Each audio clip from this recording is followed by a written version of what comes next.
Welcome back to our 12th match of the day. This is Sicarius Draconis versus Test Alliance Please Ignore. I'm CSP Fozzie, joined with CSP Rise. This is our second FW group that we've seen in the tournament. Late Night Alliance did really well. We'll see if Sicarius can pick that up and run with it. They certainly got a chance. Very legit looking setups on both sides. We have the flagship showing again here for Test Alliance. They've brought their Balgorn, piloted by Suicide, along with a couple Cronoses and then Eos and Eros, along with some destroyers, which is kind of new. Well, one destroyer anyway in that Catalyst. And then Balgorn, Legions, Tech 3 cruisers there, along with their own Aneros, a Sacrilege, Celestis, and then some more destroyers, Dragoons, along with a couple frigs. So these, unlike the CVA legions that we saw earlier in the tournament, these are laser legions. So they aren't missile ones. They are here to do lots and lots of pretty laser shooting. And we'll see how well that does. That's going to hurt a little bit against the Balgorn. The flagship Balgorn for tests is going to have those long newts, and that's going to disable a laser legion a lot more than it would a missile legion. And we're underway here, but as you can see, the combatants started with some range between them.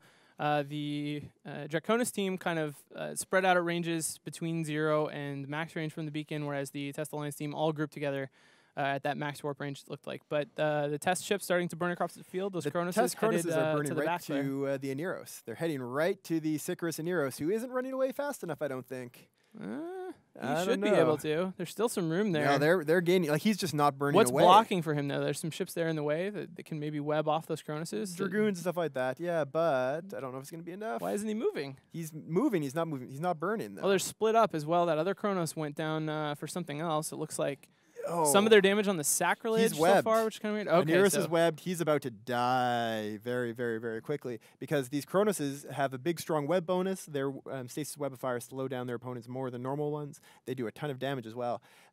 Callus in his Kronos is actually taking a bunch of damage. But we're going to see, I think that... Is the Aneros shield tanked? Let's take a quick look at him. Of course, both options possible. Nope, armor tanked. Armor tanked. So he's still doing fine for now. No real significant armor damage, whereas... Callus is repping pretty well. Yeah, they're repping back as well. Yeah, that Aneros being webbed, though, means he can't escape, and I don't think he's going to survive for too long. And we can actually see there's another fight sort of going on kind of on the other side there. I don't know what Draconis ship that is down there. A Vengeance, it looks like, kind of in the middle of some of the test support, so... Damage starting to spread out. We can see a Tristan now for Test starting to take a bunch of damage. As you can see kind of on this screen, the fight is spread all over the arena. Yeah. Test is losing a Tristan, about to lose a Tristan. The Vengeance of Alucard for Sicarius.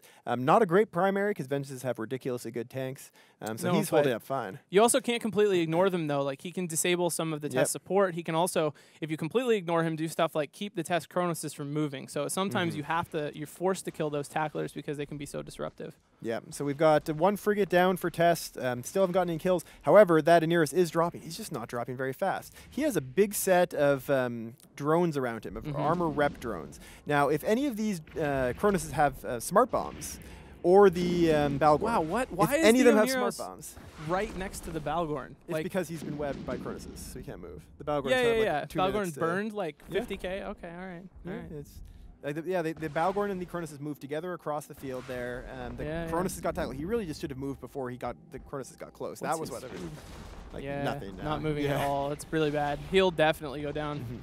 Balgorn is one of the best things Balgorns do is take out logistics. I am surprised that neither the Balgorn or the Cronoses have smart bombs running, because if they could clear off these light armor maintenance bots, it would really make this Aneros go down faster. Sure. But they're not. They're still going to kill him, though. It's just going to take a little bit longer. In the meantime, though, Test not really taking any major damage. They've lost an Incursus as well as a Tristan now. Some of the rest of their support taking damage. You can also see the Test logistics doing a great job. You can see the repair effect bouncing around across the Test support really quickly, doing a good job keeping most of those frigates alive, despite the Punishers, the Vengeance, and the Dragoons. Look at him catching Taco Rice in structure. Oh, Taco Rice down.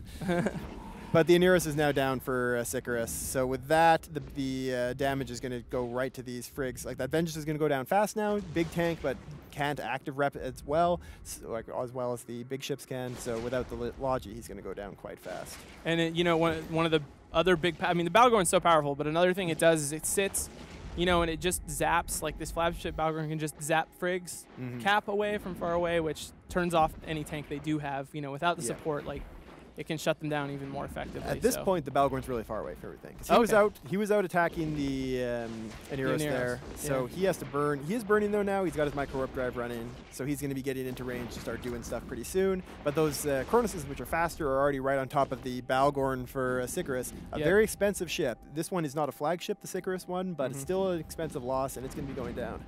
And Newt's now active. Those are probably Kronos Newts. It still doesn't look like the Balgorn has a... It looks like he's just getting his lock probably, but you'll see charging the opposing There's Balgorn. the lasers and the Newts. Bump. Yeah, it's still, I don't know, another, like the Incursus for Test taking quite a bit of damage. Still the support fight going on. Yeah. Logistics for Test doing a really great job. A lot less damping and kind of E-War in general going on in this fight than we're used to. A lot of neutralizing, but... Even from the Dragoons. So we're seeing Sicarius has brought what we haven't seen in the tournament yet. Dragoons are a Tech 1 destroyer that have bonuses to drones and also bonuses to energy newt range. Like the Armageddon. Yeah, they're basically a tiny little bitty Armageddon. Not really as popular, well, they're pretty new, but I wouldn't expect to see them to be as popular as the Geddon in the tournament. They're a bit vulnerable, and their newts don't actually newt for that much, even though they've got decent range. But they're being used here, not to gigantic effect though. We did see a Dragoon come up and try to newt that Kronos earlier on in the match. Didn't really do anything though. I think the Kronos just sort of shrugged it off. And this Draconis Balgorn should be dropping any second. I'm actually surprised how long he's lasted with those Kronoses sitting right on top of him. But he's about to drop, again, that's not the flagship Balgorn fielded by Test, but Balgorn nonetheless dead. So now just 2 Legions along with the Sacrilege and Celestis and a couple support ships left. On the Draconis side, Test has looked really stable for the last 3 or 4 minutes. Still keeping, support ships are low, but they're I really think their logistics pilot is doing a fantastic job keeping them up. Yeah, Duckrat in the Neros there has been doing a great job, just bouncing between these frigs, keeping them up at, like multiple areas of damage. These frigs don't have a huge amount of buffer, so you have to respond very quickly if you're the repair ships for these. And he's doing a decent job, that Tristan, though. So close, all fight. It's funny, I don't know if it makes any difference, actually. Like, even if the Legions manage to finish off these 3 frigs, it really doesn't probably matter at this point. But it could have mattered earlier on, though, and it's definitely very, important to have that really powerful logistics pilot that is able to keep all your support alive throughout the fight. They did lose another one, so at this point, the Legion of Vim has been neuted by that Balgorn for a while, so he is probably not going to be able to fire for much longer. Yeah, we're seeing his guns have turned off. The lasers are dark for Vim. He's just, all he can do now is sit there and wait. Because now we got newts being applied to the 2nd Legion as well. Battle Dog is also getting neuted, and he won't be able to use his lasers for much longer. This is one of the big weaknesses of a laser Legion. They apply damage really well. They hit small ships really well at good long ranges. But if you get neuted, you just fall apart. Right. And yeah, it looks like Test is going to go ahead and just kill both Legions at the same time. They also finished off a Punisher there, one of the Dragoons taking some damage, but they're just going to kind of divide up and kill both the Legions at once. They really don't do anything, like you said, because of the newts at this point. So they might as well just disable them both at the same time. And there goes one, so just one left now. And then another sort of tanky heavy assault cruiser in that Sacrilege. But again, nothing. Wow! Look at that Oneros. They switched. They stopped trying to kill the frigs and went after the Oneros, and it actually worked out for them. The Oneros is now webbed and neuted by the Dragoon there, so he is going to be not able to run away. Yeah, he died. Yeah. They're not going to take down the battleships, though. No, of course not. But one of the most important decisions in these fights seems like whether or not to shoot the logistics, and we're seeing several teams start out trying to kill things through the logistics support, realize they can't, switch late onto the logistics and find out they actually were able to kill it. Yeah. These teams to switch earlier could have made a big difference. Sure. Probably less so in this one than in the last match. Yeah. But still something that it's one of those really tough things to figure out. Both on normal fighting in EVE, that's always a big question, whether you shoot the repairing ships for your enemy group or whether to shoot right to their main DPS or to their utility ships. It's also a big decision to make in the tournament. It's always a really tough one. So 2nd Legion down. Just the Sacrilege and Celestis left for Draconis. Yeah. For anyone that isn't very familiar with the way repairing works in EVE, it's a lot like healing in other MMOs.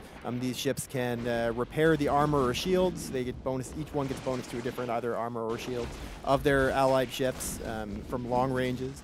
They're fast ships generally, a little bit hard to apply damage to, but they aren't very tanky. They don't have a huge amount of hit points. So if you can actually catch them, then they go down pretty fast, and that can really help you burn through your enemy. Yep. And another really interesting sort of tactical thing that comes up, and I feel like often we can be judgmental in retrospect and say, oh, they should have killed the logistics because it worked out well for them late. But a lot of time early in the fight, it's very difficult to get to the logistics. And a big part of being a good tournament team is doing a good job protecting ships like logistics ships with your composition, you know, having blockers in a way to keep the opposing team from getting to ships like logistics. And sometimes that's what happens. There's just no option. The fact that Sicarius didn't do that, I think, was, like we mentioned that right at the beginning of the fight. Yeah. Jason in the Anuris for Sicarius, he was sitting there just sort of casually moving towards the middle of the arena. Yeah. I'm not sure if you noticed the fact that he had coming sideways at him these really big Kronos battleships. Right. Like freight trains. Right. And and they could have used, you know, he could have been moving faster. They also, I think one of the Kronoses did get blocked by the sacrilege. He was able to web it and slow it down, keep him from getting to logistics, but the other one just had free reign to burn all the way to him. And yeah, you really can't let that happen. It's a good call by Test, good FCing there to make that happen. The whole decision about actually how to kill them, how to get them in close, is really helped by having damps as well. These sensor damps, which reduce the lock range of your enemy ships, you can apply those to the logistics. You often don't apply them right at the beginning, so you apply them to other ships at the start, let the logistics get comfortable being far away, thinking he's safe, then chuck damps onto him. He suddenly can't lock anything, panic burns in, and then you kill him. Very, very powerful tactic. So we're seeing the Celestis. It's a Tech 1 cruiser that actually does that sensor damping. Obviously wasn't enough to get the win for Sicarius, but it is a very powerful ship that we're probably going to see a lot in this tournament. But it's dropping now pretty quickly, and it won't be long before we see Test Alliance Please Ignore moving on. As you all know, Test pretty poor right now, so they're taking some time to loot the field, which is something we see pretty commonly. As I mentioned earlier, this tournament taking place on our normal sandbox server where people have to spend actual in-game money to field all the assets for the tournament. And so, you know, with... and now the time is up, so they're going to get teleported out in just a moment. And we're going to be taking a quick break and be back with our next match in a moment.